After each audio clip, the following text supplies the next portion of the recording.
berjalan dalam firman-Mu, hatiku siap.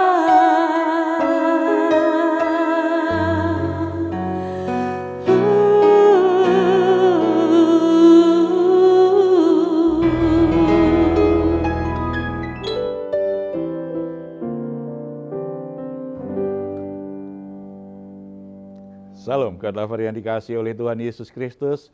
Kiranya semua dalam keadaan sehat, bersukacita, dan kita boleh mengakhiri hari ini dengan istirahat yang nyenyak dan menikmati sukacita bersama dengan keluarga. Setelah sepanjang hari ini kita beraktivitas, ada banyak masalah yang kita hadapi, bahkan mungkin masih jadi beban dalam pikiran kita karena masalahnya belum selesai. Saat yang paling baik bagi kita untuk alami kelegaan, ketenangan, yaitu dalam hadirat Tuhan. Karena kalau kita ada dalam hadirat Tuhan, beban yang begitu berat kita alami itu akan terasa lebih ringan. Karena Tuhan memberi kita kapasitas iman, memberi kita kekuatan batin yang lebih besar. Masalahnya belum selesai, tetapi kalau kekuatan kita lebih besar, maka masalah itu menjadi lebih ringan. Apalagi Tuhan akan memberi hikmat biasanya lewat firman Tuhan, lewat saat-saat kita ada dalam hadirat Tuhan. Tuhan bisa memberi hikmat, pengertian untuk kita bisa menyelesaikan masalah-masalah yang kita hadapi. Ingat selalu apa yang Tuhan Yesus katakan kepada kita, marilah kepadaku semua yang letih lesu dan berbeban berat, aku akan memberi kelegaan kepadamu. Berarti Tuhan ingin sekali kita itu alami kelegaan setiap saat, tetapi kita harus datang kepada Dia. Mari kita berdoa. Bapa di surga, kami ucap syukur, anugerah Bapa luar biasa, kami boleh menghampiri Engkau kapanpun kami inginkan, dan di dalam nama Yesus Kristus, Tuhan juga selalu memposisikan kami sebagai anak-anak Allah yang dikasihi, sebagai pribadi yang dibenarkan, dan kami boleh mengajukan permohonan-permohonan kami boleh membawa semua pergumulan-pergumulan kami. Bapa akan peduli, Tuhan akan menolongnya. Oleh sebab itu kami datang kepadamu dengan keadaan kami saat ini Tuhan, dengan semua masalah yang kami hadapi, kami ingin berserah kepadamu, kami ingin mendapatkan anugerah kelegaan, pertolongan, kekuatan yang dari Tuhan. Kami sangat percaya dalam hadirat Tuhan, kami semua sungguh-sungguh mengalami ketenangan hati, pikiran kami menjadi lebih tenang, emosi kami akan menjadi lebih tenang, kami akan menjadi lebih lega di dalam menghadapi semuanya, tanpa perlu terus-menerus mengalami stres, merasa tertekan di batin kami. Karena dalam hadirat Tuhan kami menjadi kuat, kami menjadi damai, kami menjadi lebih bersukacita. Ini kami Tuhan, pujian penyembahan kami persembahkan kepadamu dalam nama Tuhan Yesus. Amin. Terima kasih Tuhan. Kami angkat pujian malam hari ini hanya bagi Tuhan. Biar setiap kami boleh menyenangkan hati Tuhan. Ku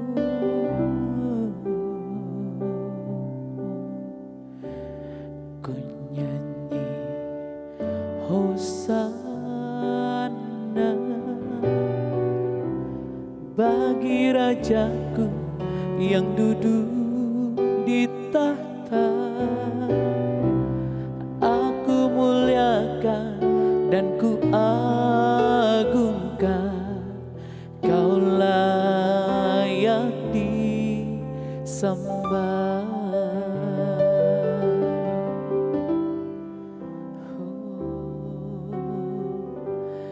Ujilah aku Tuhan, ajarlah aku Tuhan, selidiki batinku dan hatiku, mataku tertuju padamu. Aku cinta padamu Tuhan, aku rindu hadirat-Mu Tuhan.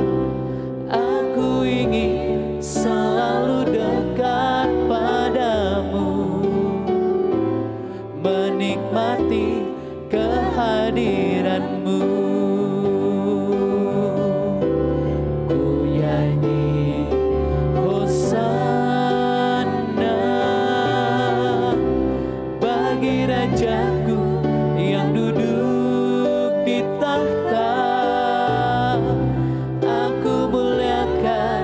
dan ku agungkan.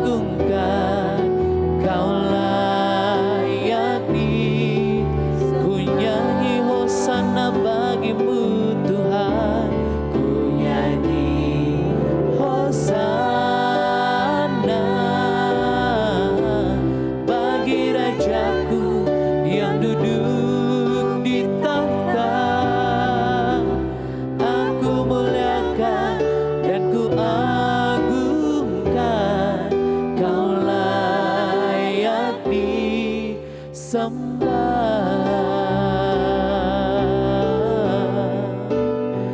Kau layak disembah Tuhan, Kau layak diagungkan.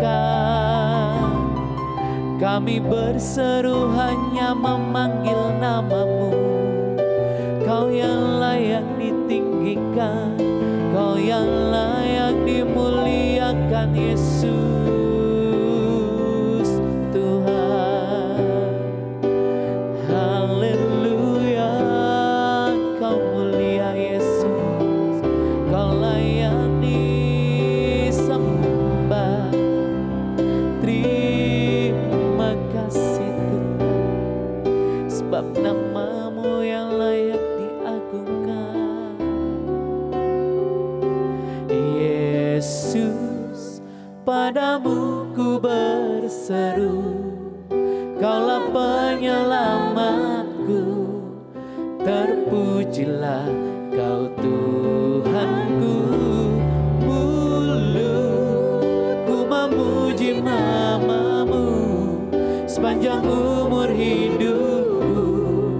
Terpujilah Kau Tuhanku di atas segalanya.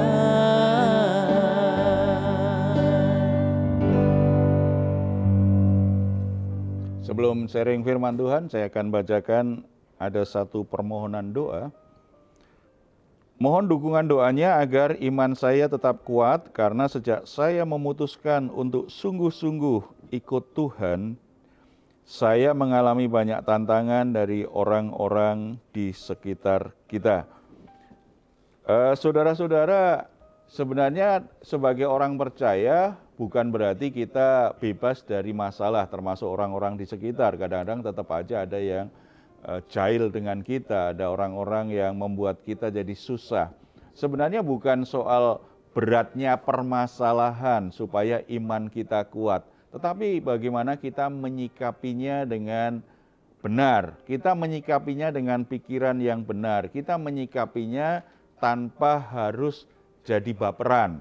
Yang jadi masalah ini sebenarnya kan kalau orang Kristen sudah baperan, maka dia jadi ngambek dengan Tuhan, ngambek dengan gereja, ngambek dengan orang tua, ngambek dengan yang melayan. Ini kan jadi suka masalah ya. Jadi miliki iman yang nggak perlu baperan lah gitu. Jadi orang Kristen jangan suka baperan, karena main perasaan itu tidak pernah menyelesaikan masalah. Justru akan menimbulkan banyak masalah yang lebih lagi, kemana-mana masalahnya. Ciri iman yang gak baperan tuh kayak gimana ya, Pak? Iman yang gak baperan yang jelas tidak mudah ngambek lah kalau ada masalah. Tapi kita lihat loh, ada satu kisah yang sangat bagus tuh. Bagaimana seorang perempuan yang sungguh-sungguh percaya kepada Tuhan Yesus, tetapi alami berbagai tekanan yang itu kalau orang yang baperan pasti berhenti tuh. Tidak mau lagi ikut Tuhan Yesus. Kita akan buka Markus pasal 7 ayat 24 sampai 30. Di situ kita bisa mengerti bagaimana perempuan itu luar biasa itu imannya, walaupun bukan orang Israel. Ayat 24 saya baca dulu. Lalu Yesus berangkat dari situ dan pergi ke daerah Tirus. Ia masuk ke sebuah rumah dan tidak mau bahwa ada orang yang mengetahuinya, tetapi kedatangannya tidak dapat dirahasiakan. Malah seorang ibu yang anaknya perempuan kerasukan roh jahat segera mendengar tentang dia, lalu datang dan tersungkur di depan kakinya. Perempuan itu seorang Yunani dari Siro Fenisia. Ia memohon kepada Yesus untuk mengusir setan itu dari anaknya. Coba kalau kita perhatikan di sini berarti kan perempuan itu orang Yunani, bukan orang Israel. Dia datang kepada Yesus, tersungkur di kakinya. Berarti perempuan ini kan memiliki iman yang luar biasa loh. Dia bukan umat Israel, bangsa yang lain. Untuk percaya kepada Tuhan Yesus itu kan kemungkinannya kecil di masa itu. Tetapi dia datang, berarti perempuan ini sungguh-sungguh percaya Tuhan Yesus itu jawaban bagi masalah rumah tangganya, terutama anaknya yang sedang dirasuk setan. Ini mendapatkan tantangan karena ini dari bangsa yang lain. Nah, tantangannya ini ternyata disikapi oleh perempuan ini tidak baperan ini. Imannya tetap bertahan dengan keyakinannya semula. Makanya dia akan alami sesuatu yang luar biasa dalam hidupnya. Tantangan pertama kita lihat ya, kalau berarti iman yang tidak baperan itu iman yang tidak dikendalikan oleh harga dirinya. Ketika dia mohon Yesus untuk mengusir setan yang ada dari anaknya, jawaban Yesus apa? Di ayat 27. Lalu Yesus berkata kepadanya, biarlah anak-anak kenyang dahulu sebab tidak patut mengambil roti yang disediakan bagi anak-anak dan melemparkannya kepada anjing. Coba kalau perempuan ini baperan, karena dia menganggap harga dirinya lebih penting. Berarti Yesus itu menghina saya. Karena Yesus kok sepertinya bilang saya anjing. Merendahkan sekali. Yesus sedang berkata, itulah pandangan orang Yahudi terhadap bangsa asing di masa itu, termasuk orang Siro-Venesia ini. Diposisikan, diperlakukan atau dianggap seperti anjing, berarti suku bangsa yang najis, suku bangsa yang rendah. Perempuan ini tidak mau harga dirinya yang jadi panglima. Dia tidak mau harga dirinya yang jadi titik tolak dia menanggapi sesuatu. Tetapi imannya, dari semula dia ingin berjumpa dengan Yesus, dia jatuh tersungkur di depan kaki Yesus, mohon Yesus untuk membebaskan anaknya yang kerasukan setan. Karena dia sangat percaya Yesus itu bisa menolong dia. Imannya ini yang menjadi dasar. Dia tidak mau harga dirinya yang menjadi dasar dia beriman. Tetapi keyakinannya tentang siapa Yesus dan apa yang bisa dilakukan Yesus dalam hidupnya. Banyak orang Kristen baperan karena harga dirinya terlalu tinggi. Karena harga dirinya jadi panglima dalam menyikapi sesuatu. Perbedaan-perbedaan yang ada di gereja, perbedaan-perbedaan yang ada di pelayanan. Nah, kalau disikapi dengan harga dirinya, maka yang muncul adalah iman yang model baperan seperti itu. Dikit-dikit ngambek, dikit-dikit ngambek, dikit-dikit hari ini pelayanan, minggu berikutnya sudah nggak ada lagi. Ditanya, ya karena baperan tadi, habis aku sakit hati, habis aku tersinggung, habis aku nggak dihargai. Yang dipikirkan hanya bagaimana perasaannya, dia pengen nyaman dengan perasaannya. Kalau kita ingin selalu nyaman dengan perasaan kita, tempatnya bukan di dunia ini, tempatnya di surga. Karena di surga itu nyaman sekali. Kalau di bumi ini, kalau kita berjuang supaya perasaan kita selalu nyaman, harga diri kita tidak disentuh, tidak mungkin. Tidak ada satu tempat pun kita bisa dapatkan sepenuhnya. Sesekali ya, tetapi setelah itu pasti kena. Di keluarga saja kalau kita jadikan harga diri kita jadi panglima, kita pengen nyaman lah dengan diri kita. Karena kita ingin harga diri kita itu dihargai orang betul. Di rumah, pasangan suami istri sering ribut. Karena suatu saat merasa nggak dihargai pasangannya. Demikian juga dengan anak. Kadang-kadang orang tua merasa nggak dihargai oleh anaknya kan. Orang tua bilang apa, anaknya melawan. Kalau dasarnya adalah harga dirinya jadi baperan tuh.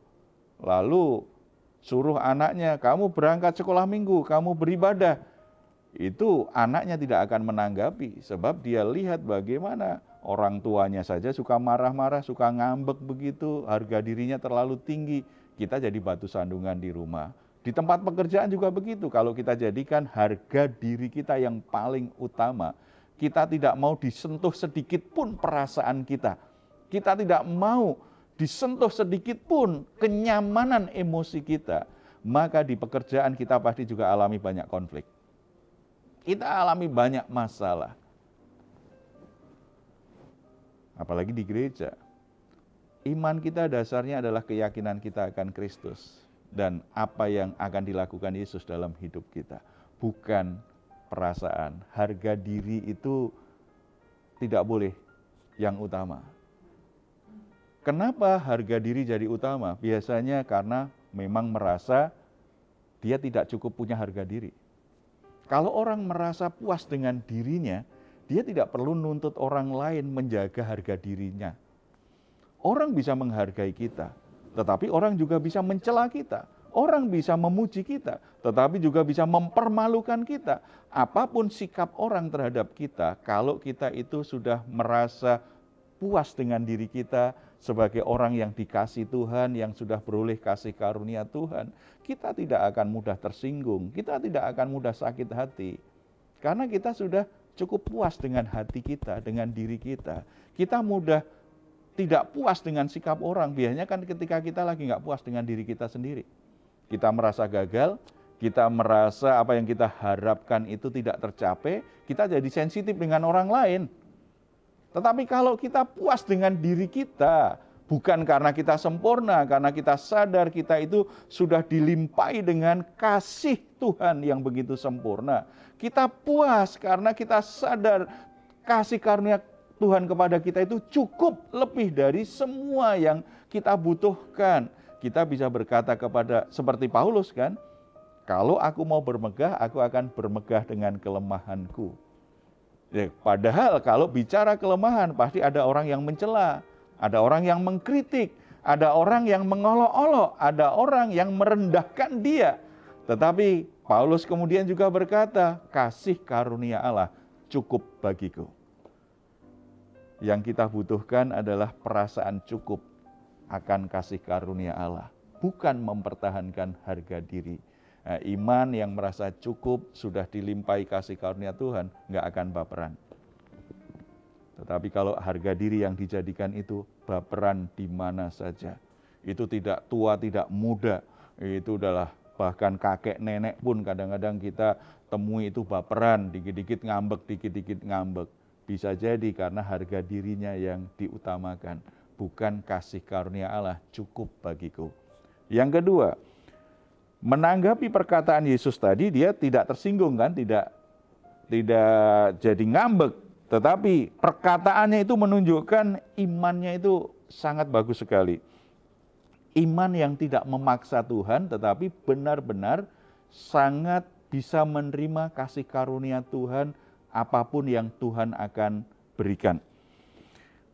Ayat 28, tetapi perempuan itu menjawab, benar Tuhan, tetapi anjing di bawah meja juga makan remah-remah yang dijatuhkan anak-anak. Jadi ada sebuah gambaran kan, orang makan di meja makan, lalu makan roti. Anak-anak kalau makan roti, remah-remahnya suka jatuh di lantai.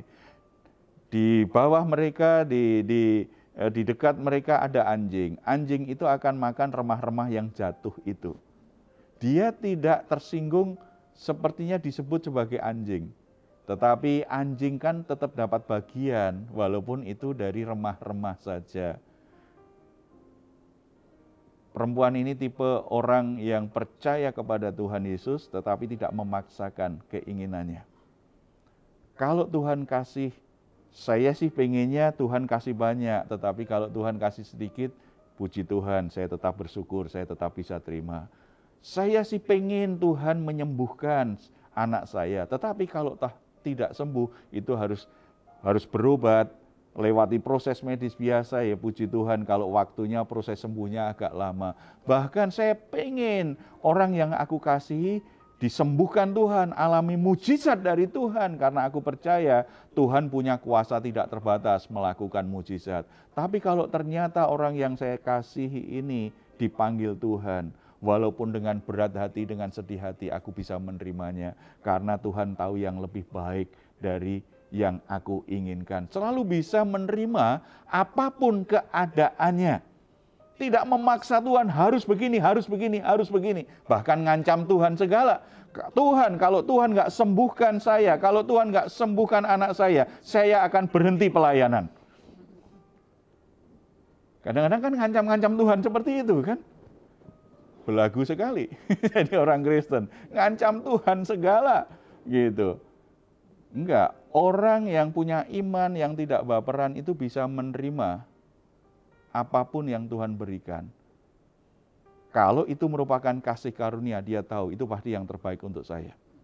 Mungkin itu tidak seperti yang saya harapkan saat ini, tidak seperti yang aku inginkan saat ini. Tetapi kalau itu yang diberikan Tuhan, aku terima dengan bersyukur. Karena saya tahu Tuhan tahu yang lebih baik dari hidupku. Aku akan tetap setia, aku tetap mengikut Tuhan, aku tetap lakukan yang terbaik untuk Tuhan.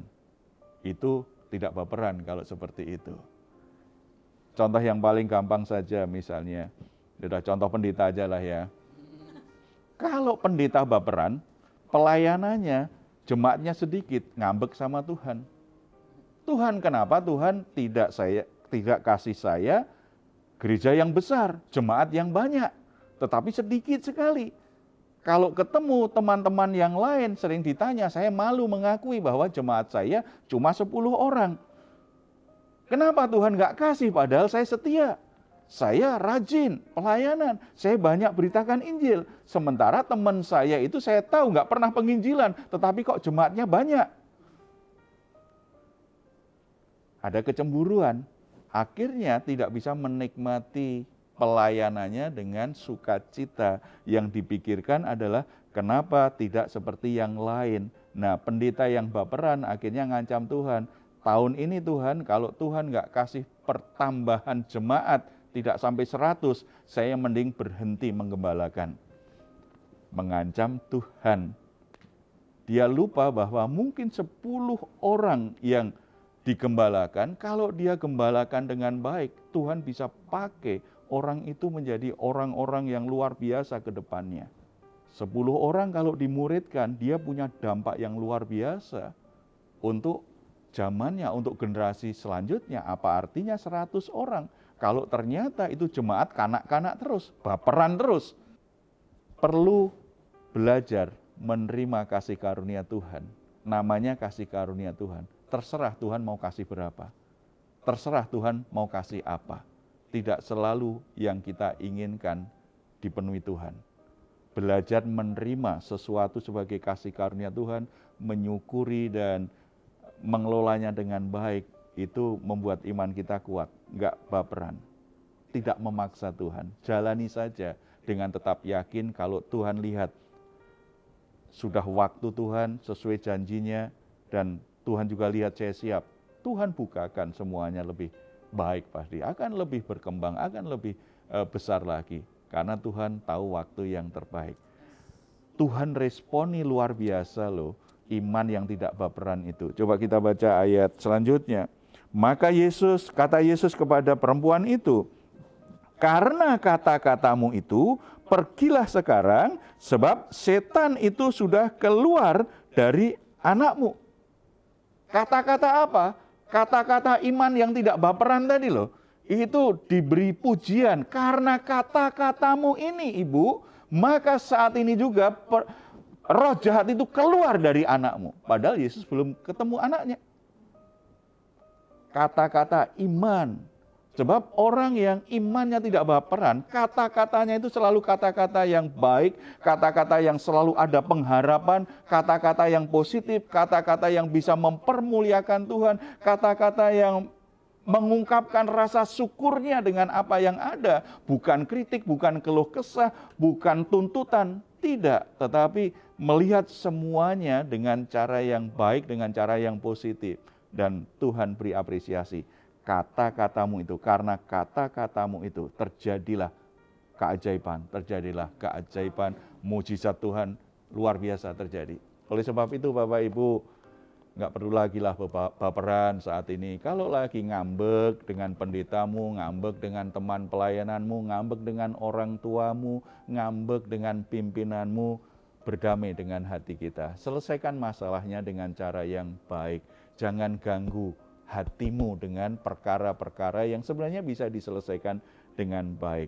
Supaya lewat hidupmu yang tidak baperan seperti itu, imanmu bisa tumbuh kuat. Kata-katamu kata-kata yang penuh iman, kata-kata yang jadi berkat bagi orang lain, kata-kata yang akan Tuhan respon dengan karyanya yang ajaib. Sehingga hidup kita akan berubah, masalah kita akan selesai satu persatu. Karena iman kita tangguh, tidak mudah menyerah, tidak baperan. Kita bersatu dalam doa. Bapa di surga, kami bersyukur karena saat ini Engkau sudah mengingatkan kami semuanya. Seringkali kami memang baperan ketika menanggapi sebuah permasalahan. Kami menjadi lemah iman, kami menjadi tidak bergairah lagi melayani. Kami menjadi malas untuk berdoa, kami menjadi malas untuk beribadah. Karena doa-doa yang kami panjatkan kepadamu itu tidak kunjung mendapat jawaban. Kami tidak kuat iman kami harus melewati proses-proses yang tidak selalu menyenangkan.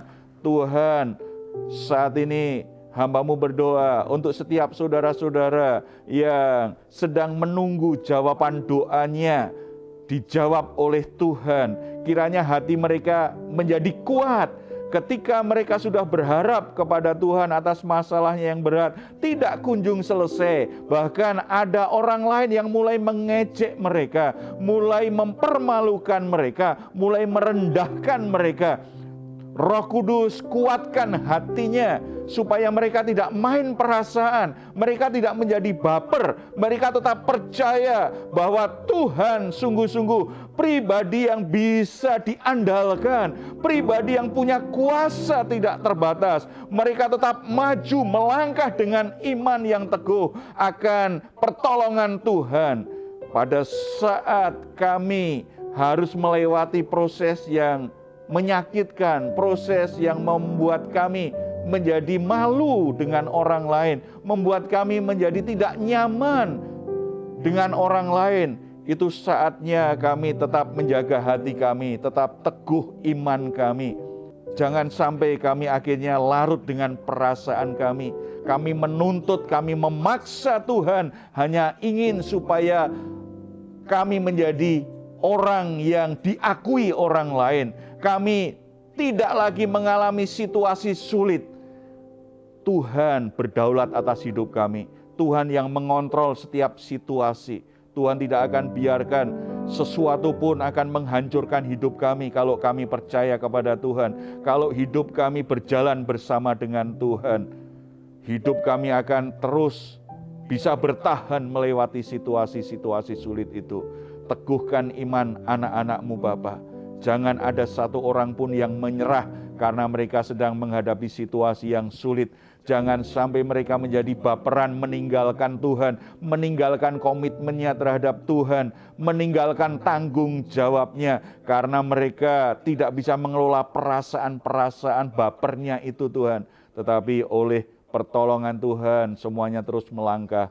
Tuhan berkati semua pergumulan rumah tangga, pekerjaan, kesehatan, pelayanan apapun yang mereka hadapi. Karena dengan iman yang kuat, kata-kata yang penuh iman, kata-kata yang penuh hormat kepada Tuhan, kata-kata yang penuh pengharapan kepada Tuhan, kiranya Tuhan respon seperti Tuhan merespon perempuan itu Tuhan. Sehingga oleh kata-kata kami, keajaiban Tuhan terjadi. Oleh karena kata-kata kami, maka Tuhan merespon dan mengerjakan sesuatu yang ajaib dalam hidup kami semua Tuhan.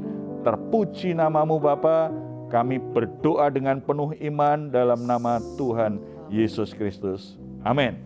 Puji Tuhan, saudara-saudara, jangan main perasaan dalam hidup ini, tetapi harus main iman supaya hidup kita aman selantiasa.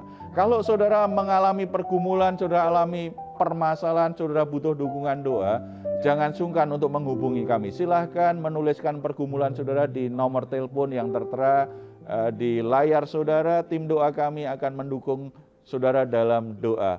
Doa dan harapan kami senantiasa saudara diberkati Tuhan, ditolong Tuhan apapun masalah yang sedang saudara hadapi. Kalau saudara ingin memberikan komentar, silahkan menuliskannya di ruang komentar yang ada di channel Diaspora TV. Kami tunggu. Mazmur 4 ayat 8-9. Engkau telah memberikan sukacita kepadaku lebih banyak daripada mereka ketika mereka kelimpahan gandum dan anggur. Dengan tentram aku mau membaringkan diri lalu segera tidur, sebab hanya Engkaulah ya Tuhan yang membiarkan aku diam dengan aman. Puji Tuhan, selamat malam, selamat beristirahat. Tuhan Yesus memberkati kita semuanya. Salam. Yesus, padamu ku berseru, Kaulah penyelamatku, terpujilah Kau Tuhanku. Mulutku memuji nama-Mu sepanjang umur hidupku, terpujilah Kau Tuhanku di atas segalanya.